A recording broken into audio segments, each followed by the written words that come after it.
I don't know, YouTubes, no, YouTubes. It's like YouTube, only it's called YouTubes, it's a different sort of approach. You wrote an episode in season 7. Had Red Dwarf gone on longer, would you have written more episodes? No. It was you know, you see those graphs of learning curves, it was vertical, it wasn't a curve, it was a sort of step, and then I fell off the top. I mean, it was really, really hard thing to do, and underlined the skill of both Rob and Doug, really, who'd written so many.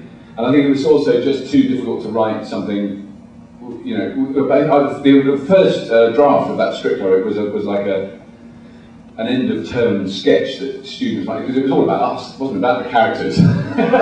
So it was I think it was quite funny, but it wasn't really Red Dwarf, it was a load of jokes about Danny, Craig, Robert and Chris, you know, that was the thing. So it was really tough to do, and I think it was 32, I think I still had 32 drafts on my computer, and Doug rewrote it as well, so, you know, to have to face that again, it would be really hard. But, you know, I enjoyed doing it, it was great fun to do it, and to sort of see another side of the process with both with Ed and Doug at the time.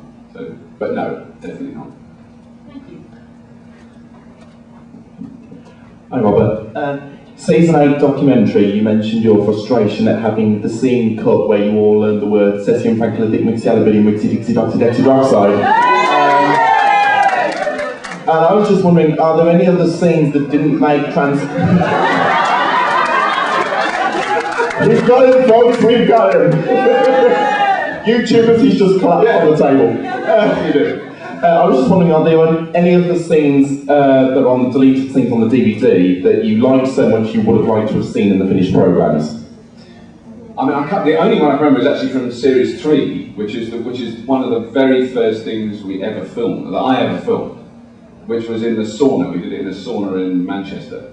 I think the second day of filming. The first day of filming, I had soap flakes blown into my glued open eyes. And I was thinking, this was a bad move saying yes to this job. And then the second day we were in a sauna where Craig was in a hot tub with a cigar and a Muscle Woman magazine. And I had to light candles on this thing with an electric lighter that was built into the finger of my glove, which gave me an enormous electric shock every time they fired it because I was sweating so much. In a sauna, all the crew in t-shirts and shorts.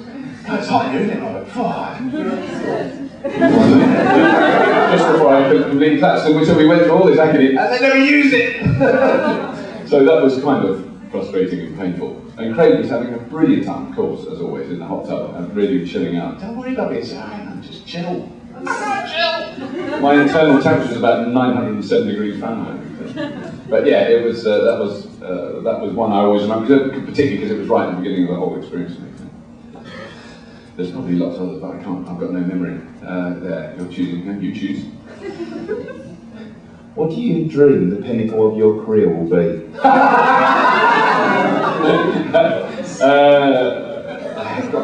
When do you know when you've reached it? I don't know. Maybe surviving the 10th series of Scrappy, which we start in April next year. So we've done 10 years of it. And I think actually if we do 10 years of Scrappy, particularly after what's happened very recently, 10 years of Scrappy for no one, specifically including myself, is killed or seriously injured, because we had a very hairy filming day not that long ago in a hot air balloon. Well, I had very hairy, I was saying, isn't it? A tethered hot air balloon in high wind apparently is a bad idea. And those baskets, when you see people go out and drinking champagne and sort of romantic others, they can move quite violently, sideways, up and down, and with the man who's doing the burners going, look out, look out! When the first proper professional with a t-shirt with the name of the balloon on it is freaking out behind you. And that clip won't use it, can't film it. It says it's Sod's Law. So they were trying to get this shot in with me in a hot air balloon, it never worked. So yes, I don't know what the pinnacle will be, I have no clue. I don't know, it may have happened, I reckon it might have been about 1988. Which is a bit of a worry. It's been downhill ever since. I'll come to you in a minute. Quick question about Falling with Science. Oh yeah. Right. If it ever comes back, yeah. Got an idea. Oh, brilliant. MacGyver or the A-Team? Yes. Could they really turn their van into a helicopter in 2.5 hours or whatever they used to do? Yeah. Yeah, probably the answer would be no, but yes, it would be great. In fact, the other night I did an awards presentation for it's called the Learning on Screen Awards. It's educational videos and web pages and documentaries. an award ceremony, that with Jonathan Hare, Dr. Jonathan Hare, that I did that show with, and they showed lots of clips of Hollywood Science that night, and I went, oh, really good. And it's nothing to do with the show, it's a row between the Open University and the BBC, or a dispute over ownership. And the show was really popular and really successful, and people liked it, apparently.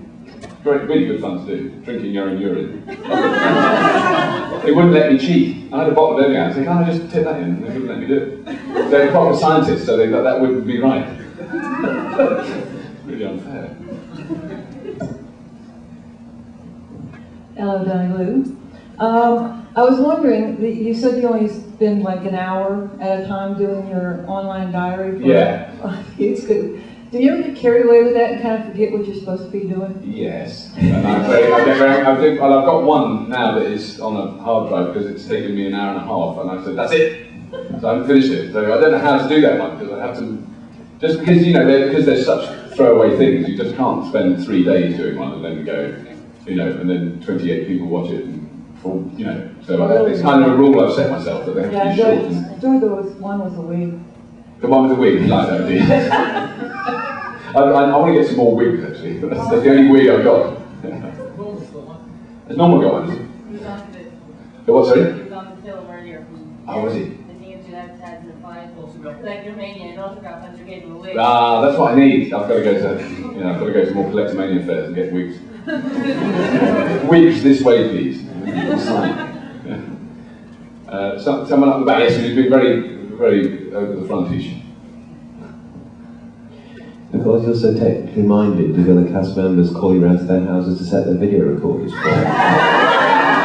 I can't set, video recorders are crap technology, aren't they? I cannot make them work. I mean, we don't have them anymore, we've given up, but I just can't make them, I don't understand them. I don't know how anyone developed an interface that was so ludicrously, it's got to be simpler than that.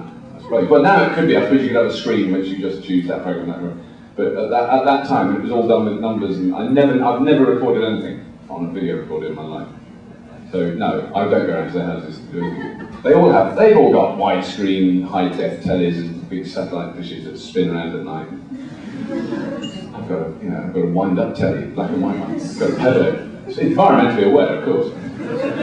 We do actually have a wind generator now in our house. We do generate a third of our electricity by me talking at it. And then one day, while I was talking, it was it's very good, very good. Runs all our fridges and washing machines from the wind. Firstly, I wanted to ask, will you say spin my neck north and send me to Alaska? That's great.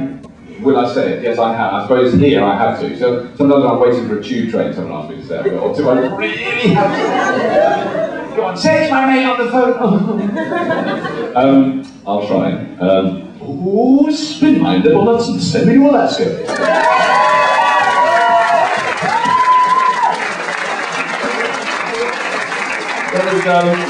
I don't know how many of you saw Extras the other night on the Ricky Gervais show, but when he was in the pub with the guy that gave him the phone, it is a peculiar thing, and that's fine, and I don't mind, it's not, but it is odd that I have had that happen a lot of times, where people come up, would you talk to my mate?